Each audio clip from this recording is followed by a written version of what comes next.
الله الذي لا إله إلا هو الرحمن الرحيم الملك القدوس السلام المؤمن المهيمن العزيز الجبار المتكبر الخالق البارئ المصور الغفار القهار الوهاب الرزاق الفتاح العليم وسلم عدد معلوماتك ومداد كلماتك كلما ذكرك ذاكرون وغفل عن ذكره الغافلون.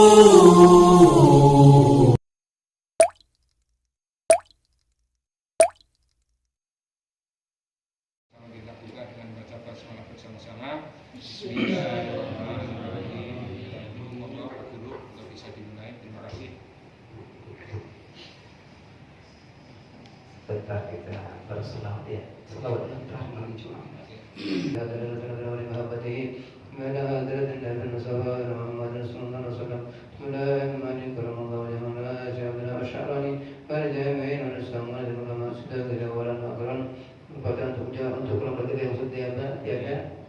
Entah ayah, entah kakek, nenek, semuanya yang berada dalam barzakh, mudah-mudahan mereka bahagia menanggung datangnya hari kiamat. Untuk kita semua, istri, anak-anak kita, semoga sehat, dohir dan batin untuk tunduk patuh taat kepada Allah Subhanahu wa Ta'ala, rezeki yang lancar berkah untuk bekal beribadah kepada Allah Subhanahu wa Ta'ala. Yang punya hutang, mudah-mudahan hutangnya oleh Allah dilunaskan dan selanjutnya tidak akan punya hutang lagi sampai menghadap ke hadapan Allah Subhanahu wa Ta'ala. Kelak ketika ajal sampai semuanya wafat dalam keadaan husnul khatimah. Al-Fatihah. A'udzu billahi minasyaitonir rajim. Bismillahirrahmanirrahim. Alhamdulillahirabbil alamin arrahmanir rahim maliki yaumiddin. Iyyaka na'budu wa iyyaka nasta'in. Ihdinas siratal mustaqim. صراط الذين أنعمت عليهم غير المغضوب عليهم ولا الضالين آمين.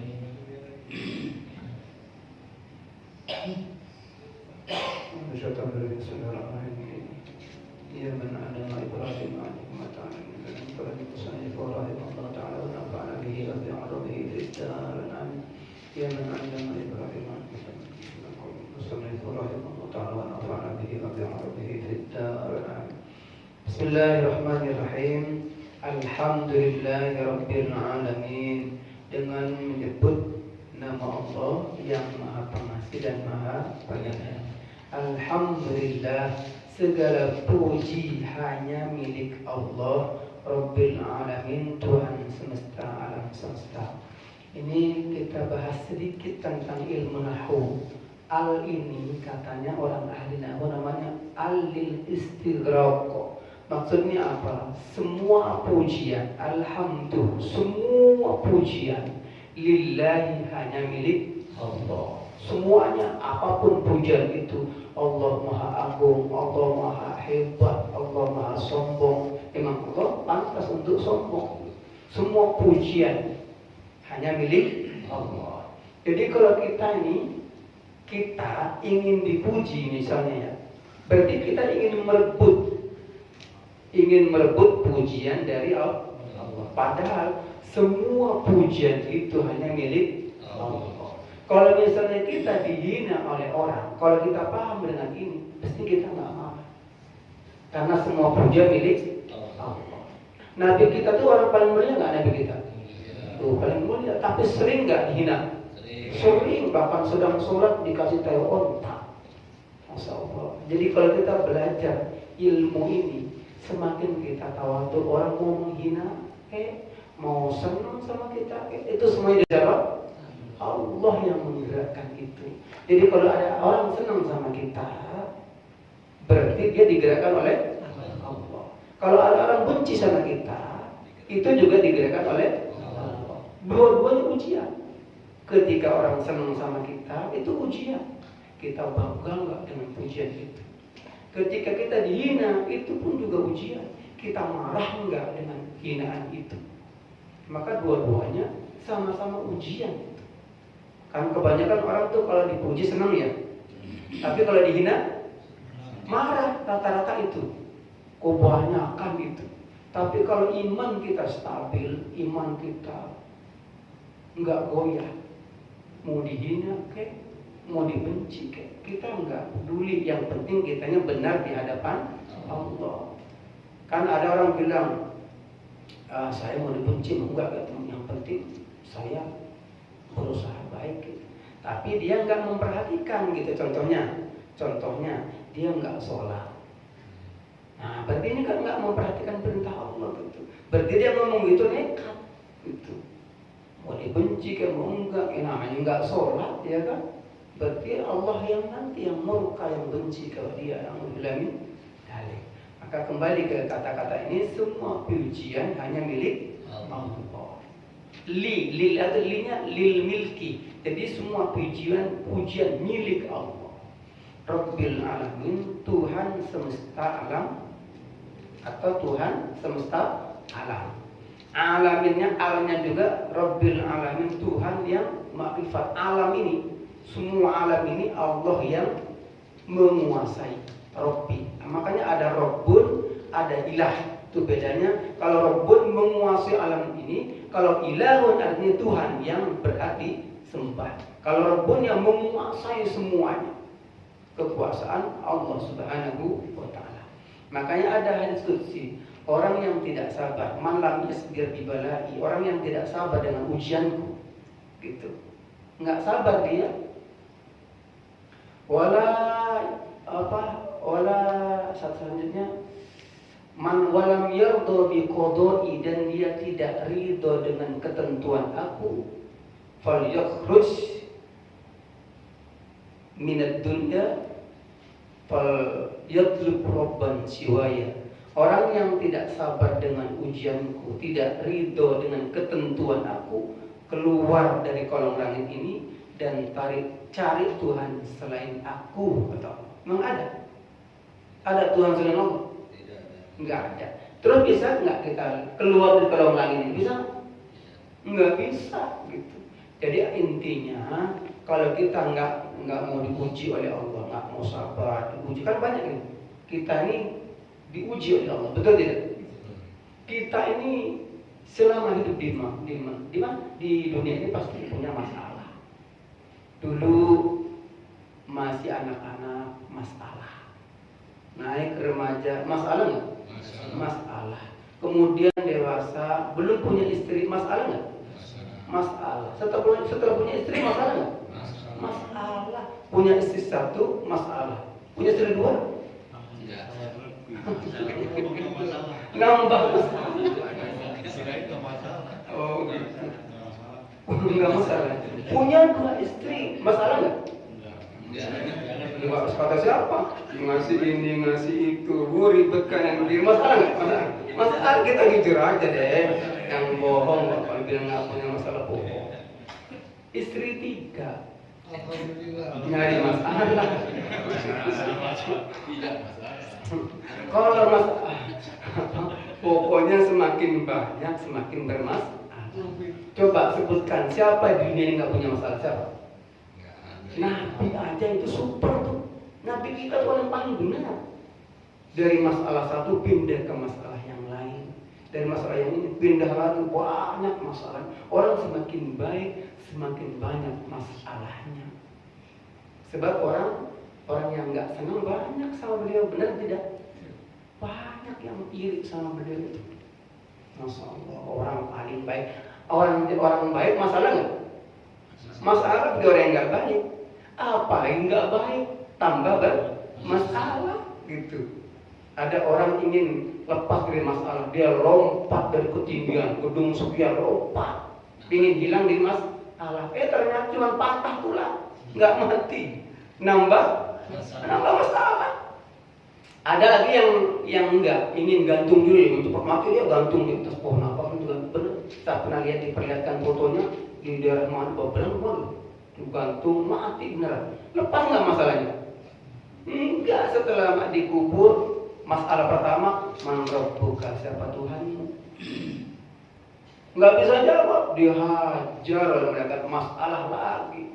Jadi hidup masalah, mati pun masalah.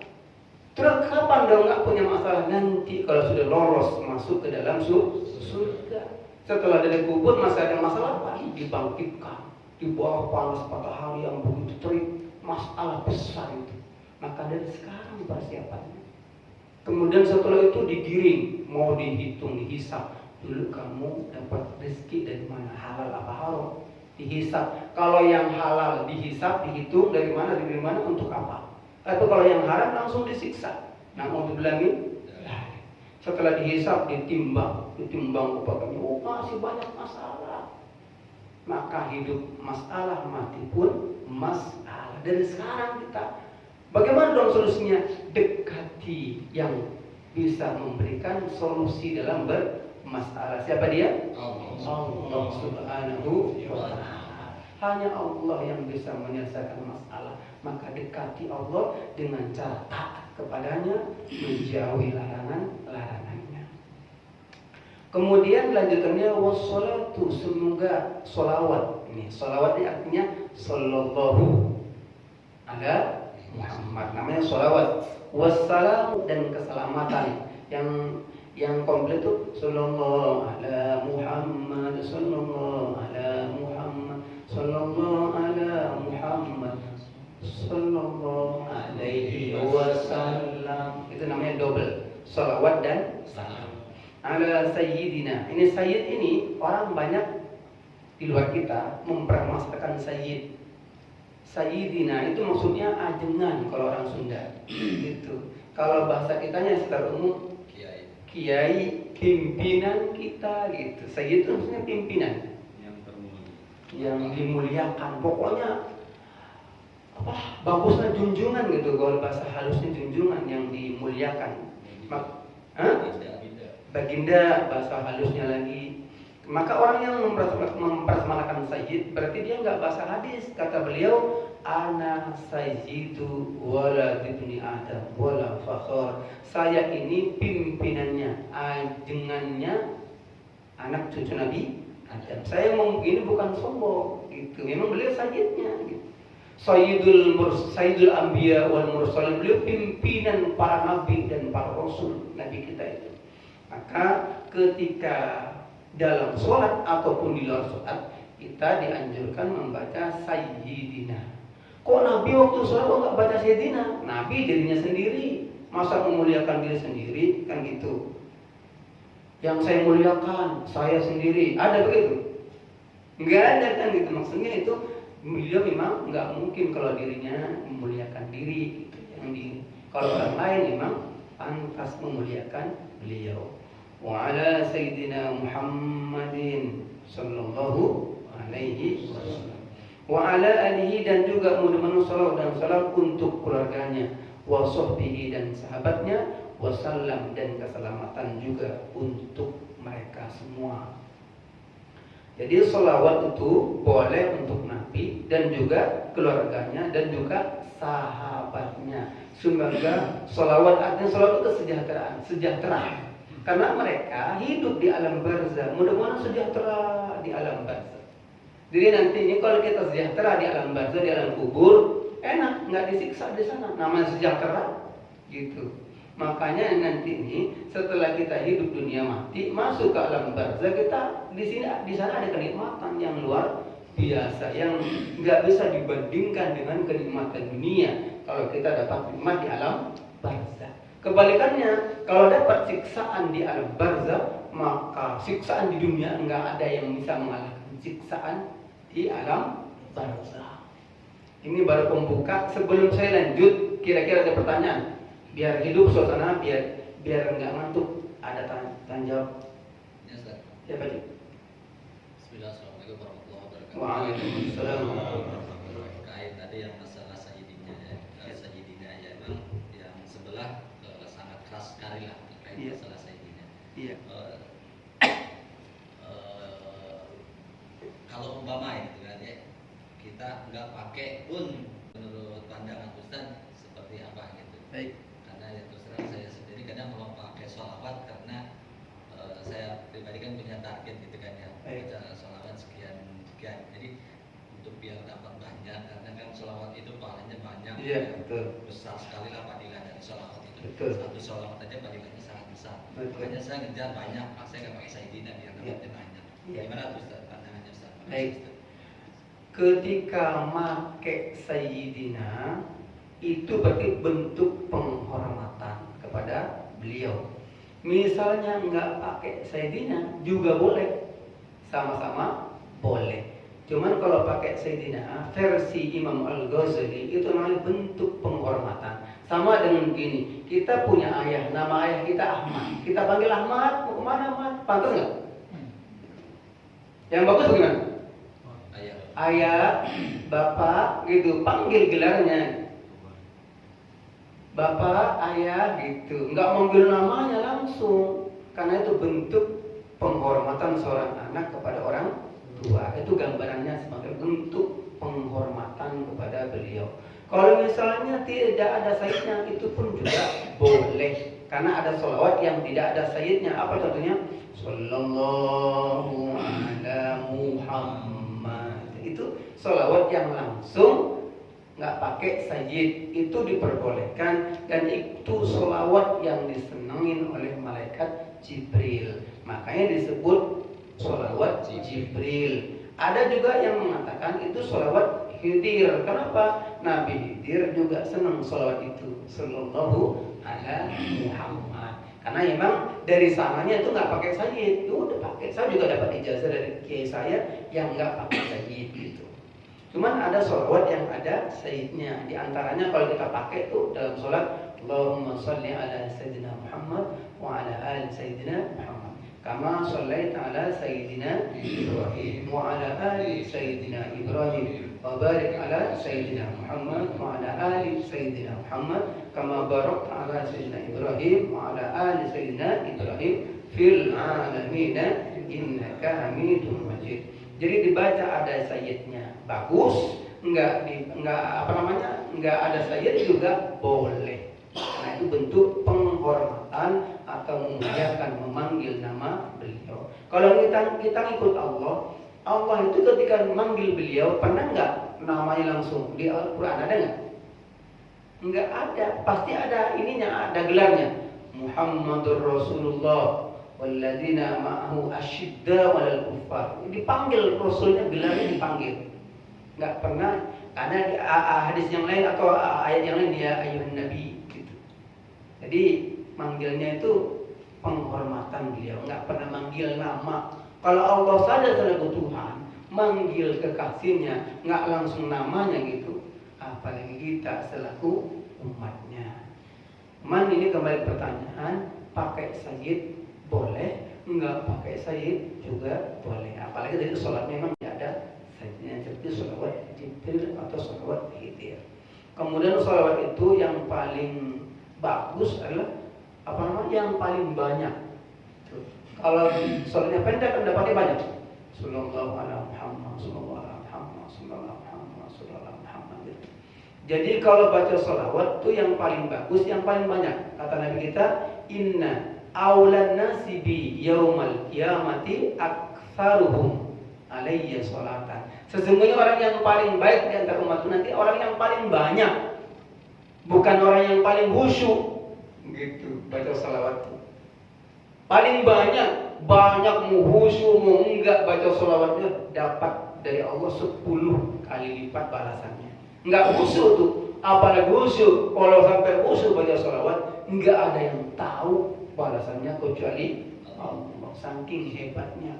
Maka di antara syafaat salawat itu, kalau orang senang baca salawat, rizkinya melimpah. Kalau orang baca salawat, kehidupannya tenang, seakan nggak punya masalah, padahal punya masalah. Orang senang baca sholawat, keluarganya tenang, keturunannya sholihin, sholihat, gitu. Karena ahli sholawat senang membaca sholawat, gitu. Maka kalau ingin lancar rezekinya, ingin lancar usahanya, perbanyak baca sholawat. Sallallahu ala Muhammad. Sallallahu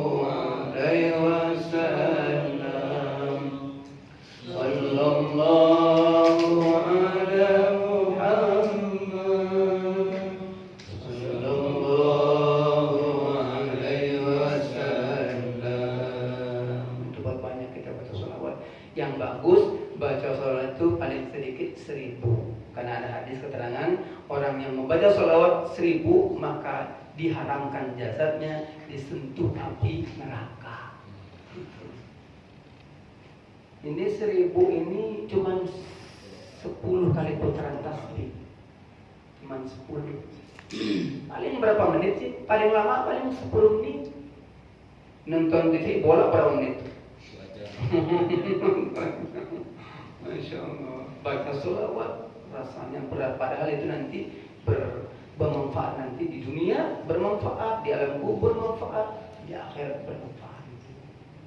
Itu Pak ya. Ada pertanyaan? Sama-sama. Ada pertanyaan? Ya Pak. Ya. Masalah saya dulu ya. Ada dapat ilmu dulu saya waktu masih kuliah. Ketika sholat itu nggak perlu baca Sayyidina Allahumma sholli ala Muhammad wa ala ali Muhammad. Tetapi di luar sholat itu boleh-boleh saja. Yang pertama, yang kedua bahwa Sayyidina Sayyid apa tadi? Saya tanya. Jadi di dalam hadis dikatakan bahwa tidak ada teksnya itu ada kata-kata Sayyidina. Nah itu kalau dipelajari semua hadis barangkali bisa iya bisa enggak, Pak Kiai kan lebih tahu itu kan. Nah, itu yang pernah saya dapatin seperti itu. Nah, siapa yang pakai dan suka pakai Sayyidina dan yang nggak pakai ini kan golongan paham tentu ada yang kita sebut saja. Kalau yang saya pahami di lingkungan Muhammadiyah nggak perlu pakai Sayyidina. Kalau di NU pakai Sayyidina. Hanya itu saja. Ya. Itu ya. Nah, Baik. Yang pertama tentang Sayyidina. Nanti bisa dibuka di Fathul Mu'in atau di I'anat Thalibin. Itu ulama-ulama Syafi'iyah itu bisa dipastikan memakai Sayyidina. Kemudian itu yang pertama, nanti bisa dibuka di I'anat Thalibin atau Fathul Mu'in tentang kalimat Sayyidina. Kemudian Imam Al-Ghazali mengatakan di dalam sholat atau di luar sholat dianjurkan pakai Sayyidina. Beliau tuh hujjatul Islam, hafal ribuan hadis, hafal Quran, makanya dijuluki hujjatul Islam. Sampai punya karang beliau tuh Ihya Ulumuddin. Pada saat itu banyak orang yang menghina menghina Islam, sampai beliau mengarang Ihya Ulumuddin yang artinya itu menghidupkan agama. Jadi beliau di saat itu orang-orang yang tadinya anti kepada Islam akhirnya jamaahnya pada saat itu 70.000, bayangkan. Di saat itu beliau kurang lebih hidup di 400 Hijriah. Jadi duluan Imam Ghazali ketimbang Syekh Abdul Qadir Al-Jilani secara umum. Itu di 4 Hijriah, 400 Hijriah itu sudah punya pengikut saking banyaknya yang kehebatan beliau itu. Sampai punya jamaah 70.000, bayangkan. Kita aja ngumpulin 40 orang yang mau belajar taklim begini. Ini bisa lihat dengan ini gitu. Tapi beliau 70.000, saking hebatnya beliau tuh. Jamaah tuh hadir di mana full, semua kemana-mana itu. Stadion tuh full itu, 70.000. Di saat itu nggak ada WA, nggak ada apa, saking senangnya sambil ilmunya, kealimannya yang luar biasa. Itu beliau ada, nanti bisa dibuka di Ihya tentang saja. Kemudian yang kedua ada hadis. Kata beliau, ana sayyidu walad ibni Adam. Saya ini sayyidnya anak keturunan Nabi Adam. Wala fakhor. Saya ini bukan karena sombong, kata beliau itu. Nanti bisa dibuka tentang sayyid itu di namanya syarahnya Riyadhus Shalihin. Itu ada tentang kalimat sayyid, penjelasannya di hadis itu. Hadis ini hadis hasan. Kan hadis itu paling bawah dhaif, hasan, sahih. Ini hasan, bukan dhaif hadisnya. Jadi tentang sayyid itu jumhur ulama, terutama ulama Syafi'iyah itu dipastikan menggunakan kalimat sayyidina atau sayyiduna, tergantung siapul kalamnya atau susunan kalimatnya. Makanya disebutlah kalau ketika nyebut Sayyidina Abu Bakar, Sayyidina Umar, Sayyidina Utsman, Sayyidina Ali, itu kalimatnya ada sayyidina di depannya. Sama dengan orang Indonesia, Bapak Fulan, dengan Fulan, Kiai Fulan, Ustaz Fulan, itu julukan panggilan penghormatan untuk orang-orang yang mulia. Makanya di Indonesia kan ada ajengan, ada siapa? Kiai, ada Ustaz, ada apa lagi? Ada Sayyid, ada Syarif, ada Habib, ada apa lagi? Kalau dari Banten, tuh bagus. Ada dari Makassar, Andi. Andi artinya apa? Tuan. Atau Sayyid sama.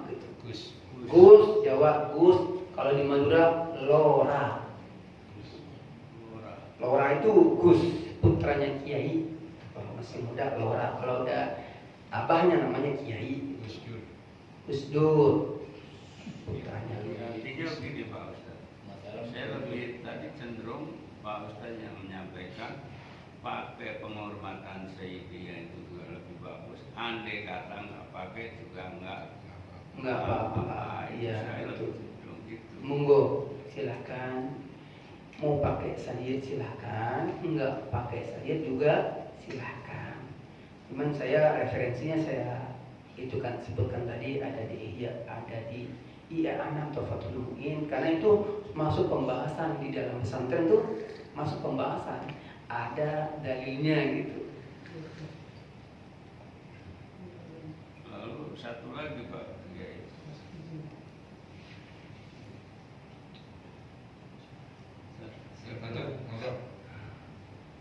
Masalah selawat. Ya.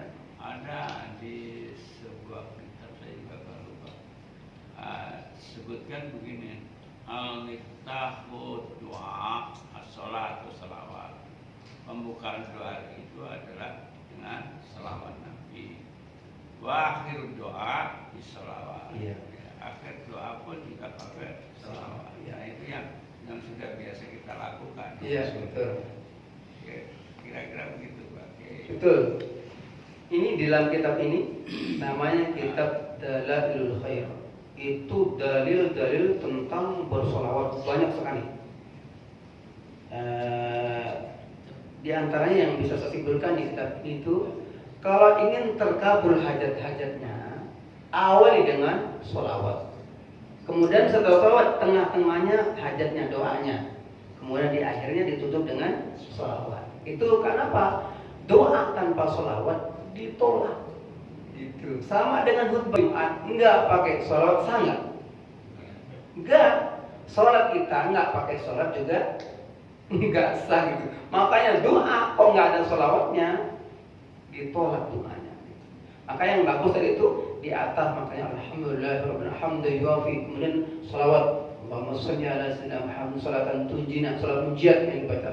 Kemudian setelah doanya Rabbana zidna ilman nafi'a wa 'ilman mutaqabbal.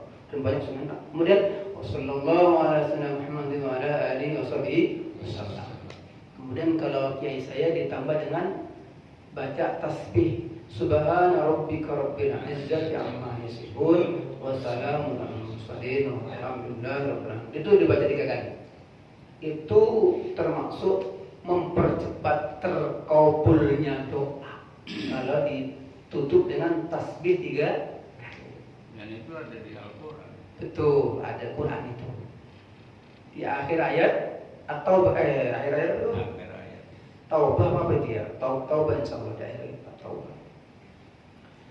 Sebelum dilanjut ada lagi pertanyaan? Nanya tak? Siap. Sholawat yang Allahumma sholli ala Muhammad wa ala ali Muhammad dan keluarganya, apa itu ada satu paket atau kita boleh nggak kalau cuma Allahumma sholli ala Muhammad? Iya. Allahumma sholli ala Muhammad cukup sampai itu. Boleh apa tidak? Boleh. Boleh ya. Itu boleh. Cuman kalau pingin Itu bahasanya tuh kalau bahasanya gampangnya itu sholawat buntung gitu maksudnya. Kenapa? Hanya Nabi saja, sedangkan keluarganya nggak masuk, sahabatnya nggak masuk. Makanya kalau yang komplit itu Allahumma sholli ala sayyidina Muhammad wa ala alihi wa sahbihi wasallam atau wasallim. Apa bedanya wasallam dengan wasallim? Ada yang bisa membedakan nggak? Ya? Kenapa Ji?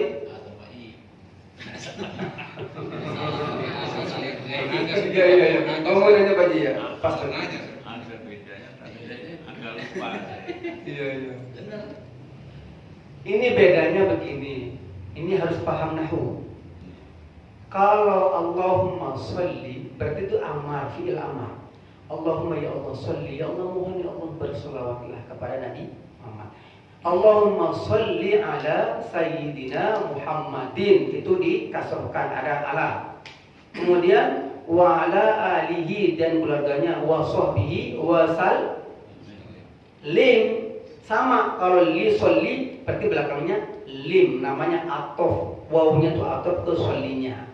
Kalau nggak pakai amar, ada kan sholat begini, sallallahu ala Muhammad, ya kan? Sallallahu, bukan Allahumma sholli, tapi sallallahu, salawat Allah ala Muhammadin. Kemudian sallallahu alaihi wasallam kalau yang ini, karena yang depan sallallahu, sholat, maka yang waktu atofnya wasallam gitu. Itu orang ahli nahwu teliti gitu, tahu gitu. Makanya kalau kita dengar orang berdoa sallallahu alaihi Muhammad sallallahu alaihi wasallam, aduh, atofnya nggak pas gitu. Atau ada orang baca doa Allahumma tawwil umurana li taatillah, ya Allah panjangkan umurku untuk taat kepada Allah. Berarti seakan-akan ada Allah dua. Kalau nggak ngerti nahu nih, ya Allah panjangkan umurku. Ya pertama, ya Allah panjangkan umurku untuk taat kepada Allah. Ya harus kepadamu. Maka kalimatnya begini, Allahumma tawwil umri li ta'atika. Itu ganti dengan ka. Ya Allah panjangkan umurku untuk taat kepadamu. Gitu mestinya. Gitu. Itu bedanya orang ahli nahwu dengan tidak. Makanya orang ahli nahwu itu dia sampai bermanfaat ilmunya ke alam kubur, itu namanya Imam Sibawayh. Di antara tokoh besar orang ahli nahwu itu namanya Imam Sibawayh. Ketika ditanya oleh Munkar Nakir, "Man rabbuka?" Nanya begitu kan, man rabbuka, siapa? Kan artinya kan siapa tuh? Istifham namanya itu kalau kata orang ahli nahwu. Sebentar malaikat kata beliau. Man itu huruf apa? Malah balik nanya ini. Siapa? Imam Sibawayh nanya, mannya mana apa nih? Malaikat gitu. Akhirnya lapor ke Allah, ya Allah ada hamba mau ditanya, saya nanya malah balik nanya gitu. Akhirnya Allah mengatakan, ya sudah nggak usah ditanya, itu hambaku. Itu terjadi gitu di alam kubur, terjadi kalau ilmunya bermanfaat sampai masuk ke dalam kubur pun bermanfaat. Termasuk sahabat Umar. Sahabat Umar itu dulu ketika hidup beliau kan tegas, berani gitu ya. Kemudian ketika wafat meninggal, sahabat Ali itu ingin tahu apakah dia tetap berani itu menghadiri malaikat Munkar dan Nakir.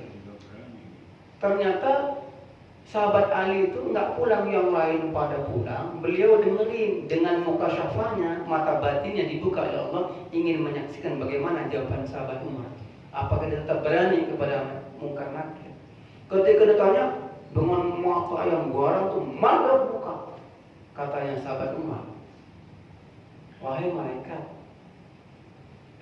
kalau nanya kepada orang itu jangan galak-galak." Itu dihitungin, katanya sahabat Ali. Sahabat Ali senyum di atas di atas kuburan itu. Katanya sahabat Ali, benar berarti keberaniannya dunia sampai akhirat berani beliau. Di zaman Nabi aja tuh sahabat Umar tuh dulu kan ada itu iblis yang matanya satu tuh menggoda Nabi, begini nanya tuh yang memojokkan. Kemudian setelah itu katanya sahabat Umar, ya Rasulullah, izinkan saya untuk membunuh dia. Mau dibunuh iblis tuh. Orang lain pada menghindar, dia malah mau dibunuh oleh sahabat Umar. Memang betul-betul keberaniannya dari Allah itu kan, itu membela Islam. Sehingga Nabi mengatakan, ya Allah, Allahumma a'izzal Islam bi umarain. Ya Allah, kuatkan Islam dengan dua Umar. Yang satunya Umar bin Khattab, yang satunya Umar bin Hisham. Yang Umar bin Hisham itu Abu Jahal. Itu. Dua-duanya sama-sama kuat ini gitu.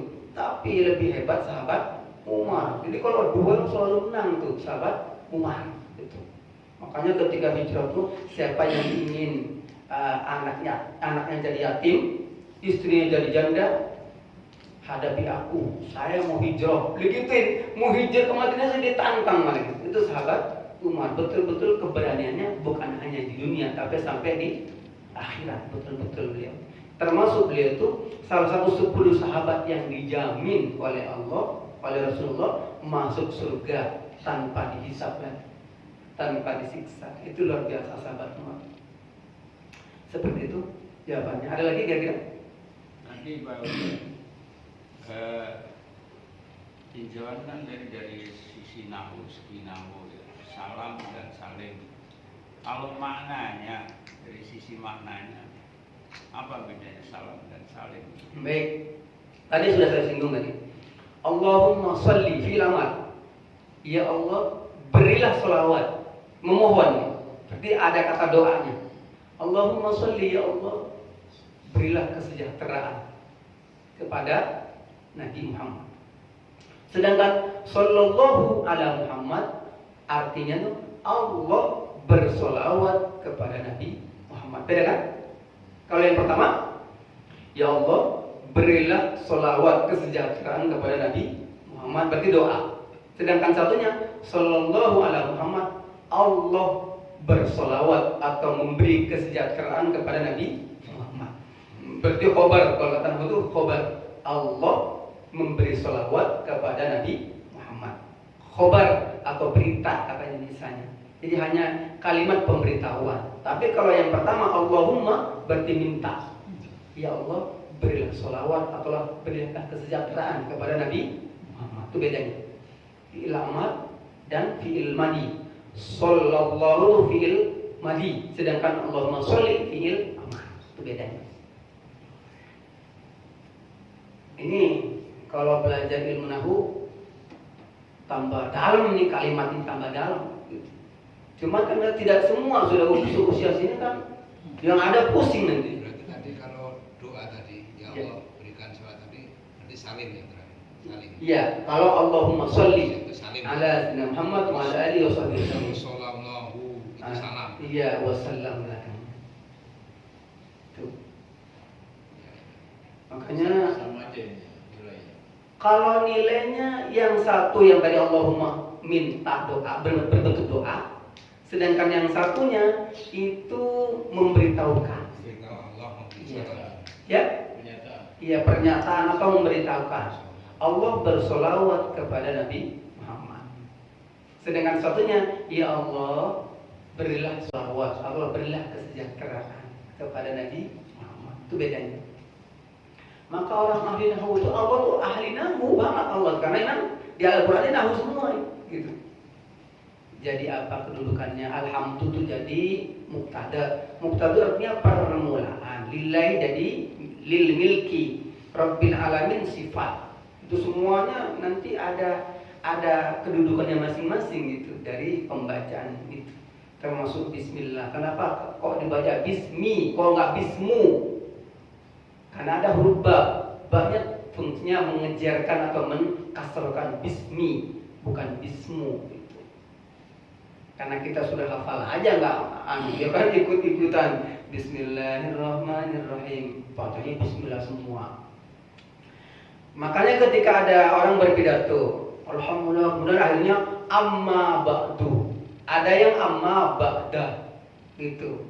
Itu sama-sama benar gitu. Yang penting bisa menjabarkan kenapa amma ba'du, kenapa amma ba'da, kan gitu. Itu sama-sama benar. Yang penting jangan amma ba'd. Kalau amma ba'd itu yang salah, berarti dimatikan dalnya. Amma ba'd, dalnya jadi hilang tuh. Padahal yang benar tuh amma ba'du. Itu dimatikan, ada haknya belakangnya. Amma ba'du. Artinya jadi kalau dihidupkan tuh. Ada haknya aslinya itu amma ba'du gitu. Atau amma ba'dah. Kalau amma ba'd, dalnya hilang. Sering dengar gitu. Iya, mungkin ingin ke Arab-Araban jadi amma ba'd, dimatikan gitu. Kalau di Jawa malah amma ba'du. Iya, amma ba'du. Yang benar amma ba'du karena di akhir ada haknya. Itu Berarti ya. iya amma ba'du atau amma ba'dah. Itu sama-sama benar. Tapi kalau amma ba'd itu hilang tuh, dal mati berarti nggak ada hak belakangnya. Haknya hilang. Hilang. Tapi kalau dikejar dari sisi lahu tuh nggak bisa jawab dia nanti.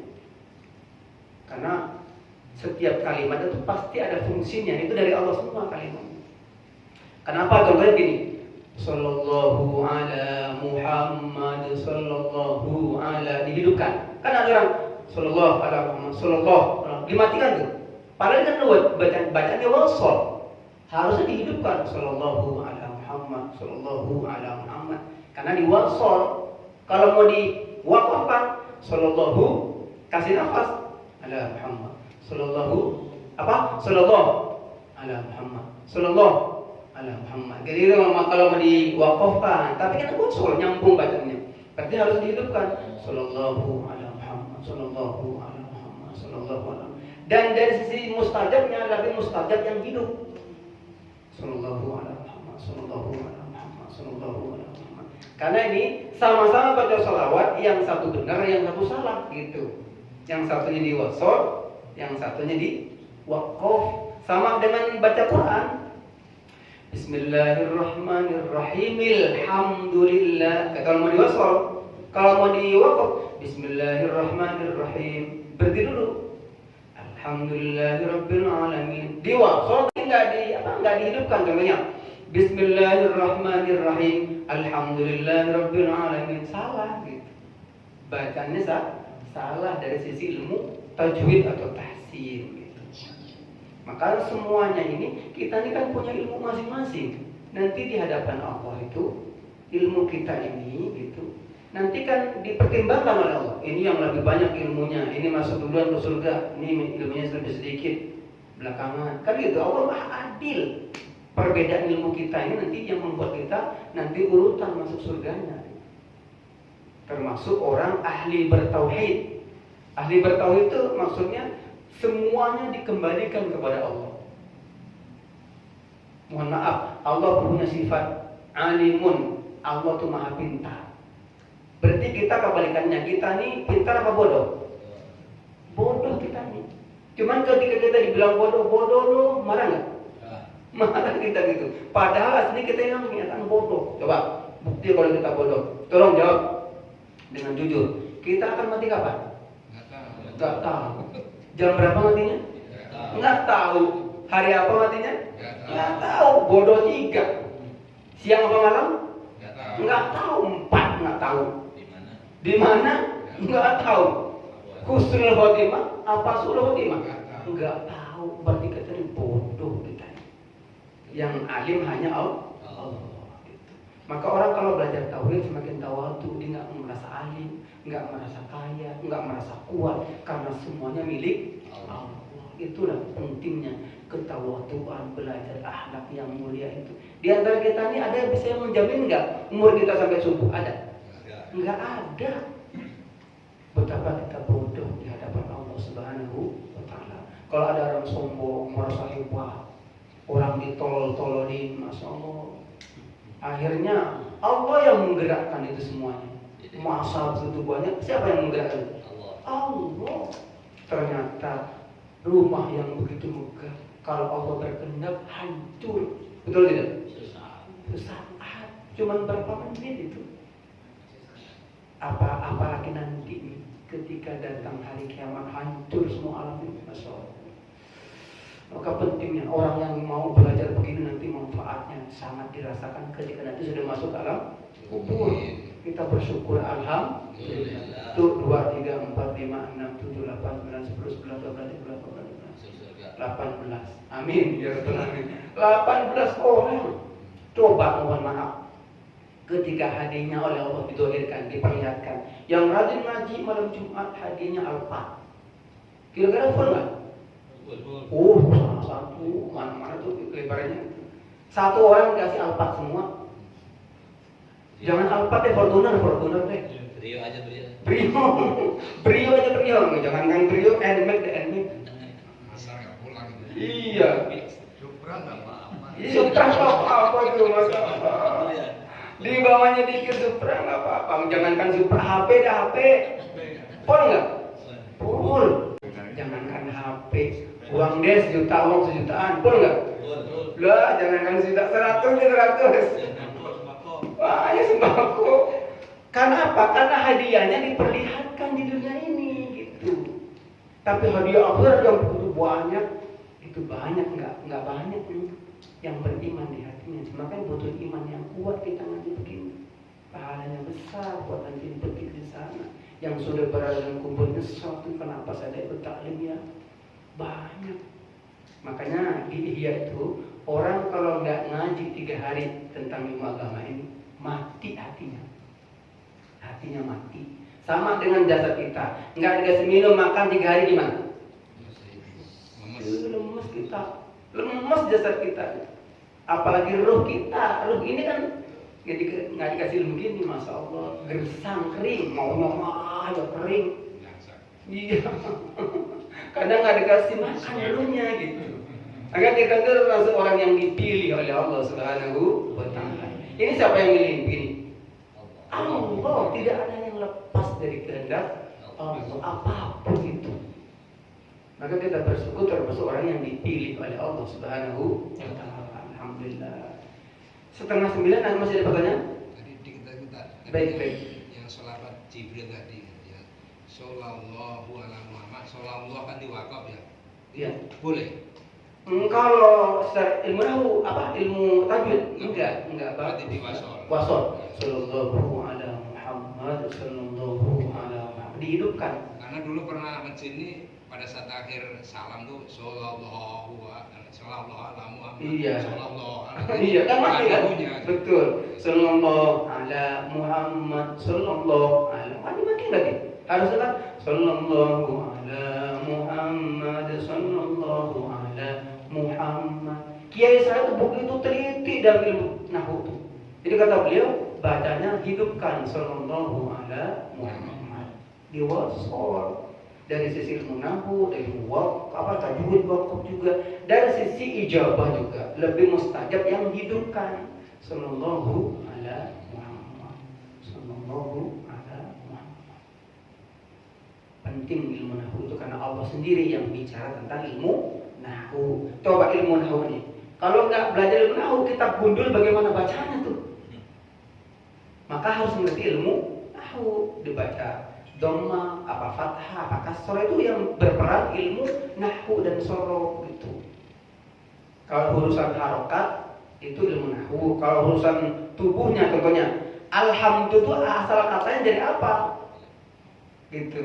Asal katanya dari hamada, fi'il madinya hamada, fi'il mudhari'nya yahmudu, masdarnya hamdan. Berarti dari kata itu dikasih alhamdu karena menjadi mubtada atau permulaan dibacalah dhamma alhamdu gitu. Itu kalau dipretelin ini ilmu nahwunya kata ini kata yang begini wah pusing ini gitu. Karena memang ini dulu saya belajar ilmu nahwu itu kelas 3 ibtidaiyah. Kelas 4 semakin matang, kelas 5 makin matang, kelas 6 Alfiyah Ibnu Malik yang 1000 bait. Itu kalau hafal Alfiyah, paham itu bisa ngarang kitab dengan berbahasa Arab. Gitu. Maka semuanya kalau dipelajari itu betapa kayanya ilmunya Allah Subhanahu wa Ta'ala. Sebelum itu ada pertanyaan?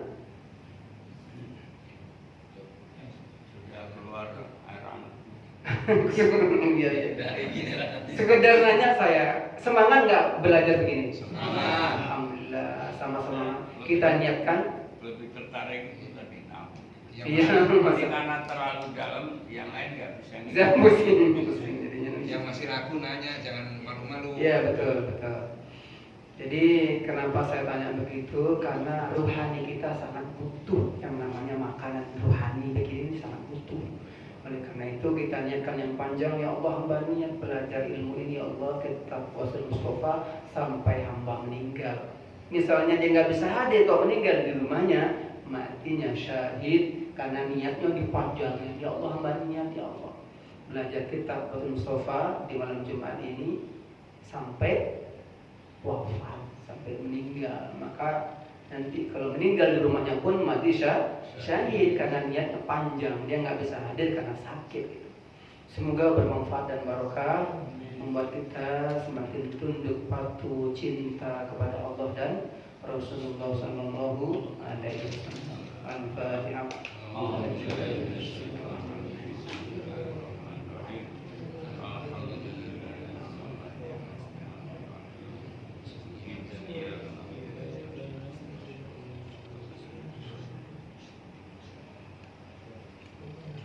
Baca kafir hadis subhanakallahumma wa bihamdika asyhadu an la ilaha illa anta astaghfiruka wa atubu ilaik. Mohon maaf mungkinnya. Assalamualaikum warahmatullahi wabarakatuh.